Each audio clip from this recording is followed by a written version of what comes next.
હા મારું સાબરકોટા. હા તો ગાઈસ ગણેશ ચતુર્થી બહુ પાય આવી ગઈ છે અને અમે દર સાલ ગણેશ લાવીએ છીએ અને અત્યારે અમે ગણપતિ જોવા આવ્યા છીએ. તો અમે તમને જોવાડીએ કે કેવા કેવા ગણપતિ છે. તો ચાલો. તો ગાઈસ અમે મૂર્તિ જોવા આવી ગયા છીએ અને હું તમને જોવાડું કેવી કેવી મૂર્તિ છે. ચાલો.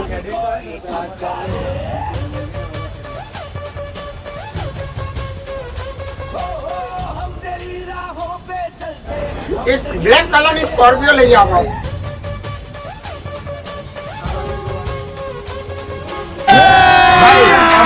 अभी मजा आएगा ना भिड़ो. भी कमी आ रहा हमारा बीजा गणपति बाबा જોઈ શકો છો. આ અમારા ગણપતિ બાબા. અમે આ મૂર્તિ ગમાડી છે તમે જોઈ શકો છો. એમને લઈને જઈએ છીએ હવે. કોણ શું મૂર્તિ છે ભાઈ જોવા. બાલ ગોપાલ બધી અલગ અલગ વેરાયટી છે ભાઈ મને તો આ મૂર્તિ ગમી છે. તમને ગમી હોય ને તો કમેન્ટમાં જરૂર લખજો.